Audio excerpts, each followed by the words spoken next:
ऐसे हालात को देखकर मुझे वो पुराना शेर याद आया दोस्तों, एक काफिले वालों तुम इतना भी नहीं समझे, लूटा है तुम्हें रहजन ने रहबर के इशारे पर। This bill, friends, eliminates 2 out of the 3 interlocking, fundamental, distinct chains and institutions which form the bedrock of any assembly-based democracy, and therefore they hit at the very root of the basic structure.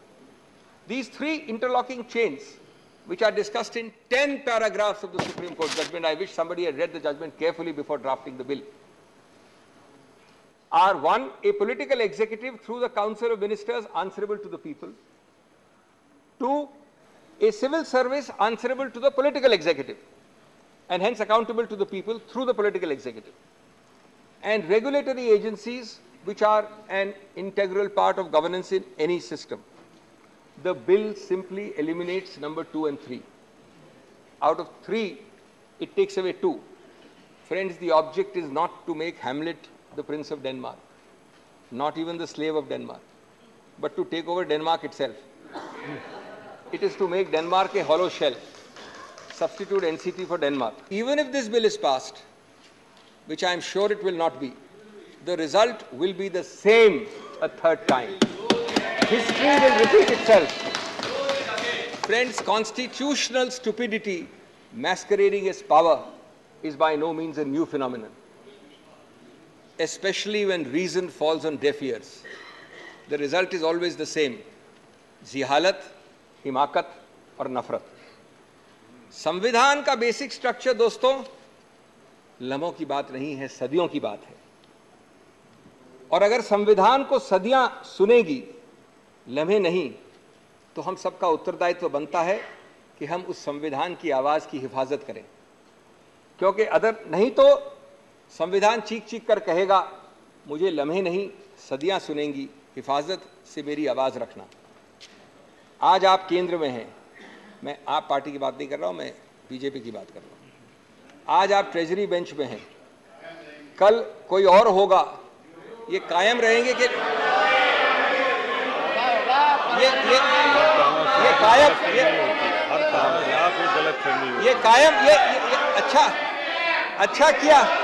अच्छा किया आपने हस्तक्षेप किया, क्योंकि आपके कायम शब्द के लिए मेरे पास एक जवाब है.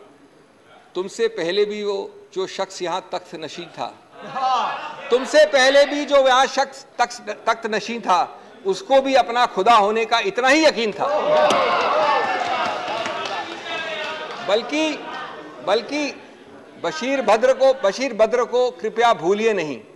आप लोग सब जानते हैं उसको, मुझे भी कोट करते रहते हैं आप में से कई. बशीर बद्र को उसने ही कहा था, शोहरत की बुलंदी भी पल भर का तमाशा है, शोहरत की बुलंदी भी पल भर का तमाशा है, जिस डाल पे बैठे हो वो टूट भी सकती है. तो इसलिए कायम शब्द का इतना अहंकार नहीं होना चाहिए. संविधान को इस प्रकार से विकृत करेंगे आप, तो परवीन शाकर के शब्द पूरी तरह से लागू होंगे. ए मेरी गुलजमी तुझे चाह थी एक किताब की. अब संविधान वाली किताब की बात कर रहे हैं. ए मेरी गुलजमी तुझे चाह थी किताब की, अहले किताब का मगर क्या तूने हाल कर दिया. Those in the treasury benches adopting this are actually distorting it out of recognition. The fundamental error of the central government and of the Honorable Home Ministry is to confuse the existence of power with the validity of its exercise. For the last several days, we have been hearing curtain raisers coming from the Home Ministry that we have the power. We are not talking about competence. The question is, if you have the power, its existence is subject to substantive limits. 3 4 minutes more. What you do not have is the power to cross the Lakshman Rekha, which this bill is designed to cross. The question of competence to pass a law, which I am not at all addressing here, is quite different from whether the law is a valid exercise of such competence. Not when it violates the basic structure, not when it violates substantive provisions. Friends, the bill is designed to violate specifically all those substantive limits. This is beyond the remit of any statutory bill, whether Even a constitutional amendment can do it. We will see when they bring a constitutional amendment in a 4th round. But the statute being lower than the Constitution must go. The Constitution is itself challengeable if it violates the basic structure. That stage has not come. जब इस राष्ट्रीय राजधानी क्षेत्र विधेयक के ऊपर मैं समर्थन करने के लिए खड़ा हुआ हूं, तो पहले मैंने विपक्ष के विद्वान वक्ता महोदय का वक्तव्य सुना तो मुझे विचित्रता का अनुभव हुआ और संपूर्ण विपक्ष को देखकर विस्मय हो रहा है। विचित्रता इसलिए कि उन्होंने कहा कि I have not seen any parallel anywhere. तो मैं भी कहना चाहता हूं, ये पहली बार ऐसा हो रहा है कि किसी देश की राष्ट्रीय राजधानी में उस देश की केंद्र सरकार की शक्तियां उससे अधिक शक्तियां किसी और की होनी चाहिए। मेरे विचार से दुनिया में ऐसा कोई दूसरा उदाहरण देखने को नहीं मिलेगा। So I support what Abhishek Manu Singhvi ji has said, I am unable to find parallel anywhere in the world. दूसरा विषय जो मैंने कहा कि विस्मय का अनुभव क्यों हो रहा है, अभी देखिए उन्होंने 2 बार सुपर सीएम प्रयोग किया कॉन्स्टिट्यूशनल पद पर बैठे हुए व्यक्ति के लिए। मगर महोदय, इस देश ने बगैर संवैधानिक पद पर बैठे हुए सुपर पीएम 10 साल तक देखा है। और मैं ये कह रहा हूं कि अभी मैंने कितना सुंदर सामंजस्य देखा कि उन्होंने कहा कि समय कम हो रहा है, तो आम आदमी पार्टी वालों ने कहा हम भी समय देने को तैयार हैं। सारे विपक्ष को देख के विस्मय होता है कि कांग्रेस पार्टी, जिसका कि 3 राज्यों में स्थिति यह रही कि गुजरात में वोट हाफ कर दिया। बिल्कुल बता रहे हैं, सुनिए तो, अरे सुनिए तो, बता रहे हैं। सॉरी, गुजरात मेंबर्स का vote one second. Dr. Abhishek Singhvi was heard in rapt attention. This is the decorum of the house. No. Yes, I am coming to that, sir. Let me do not get into disruptive mode. Dr. तो मैं कहना चाहता हूं कि ये लोग किस तरीके से आए हैं साथ में। अरे साहब, बहुत सारे शेर बोले तो ऑर्डिनेंस के पार्ट नहीं थे, हम भी बता रहे हैं आपको। I will have to name you. देखिए इनकी I will have to name you. कि You have got it as a habit. क्या शिद्दत दिख रही है एक दूसरे को सपोर्ट करने में। देखिए इनकी स्थिति ये we want decorous debate here. Doctor said many things, maybe digestible, maybe indigestible. Dr. Sudhanshu Trivedi. मैं सिर्फ ये कहना चाहता हूं कि गुजरात में कांग्रेस का वोट हाफ कर दिया, पंजाब में इनका स्विच ऑफ कर दिया, दिल्ली में साफ कर दिया और आपने इनको माफ कर दिया।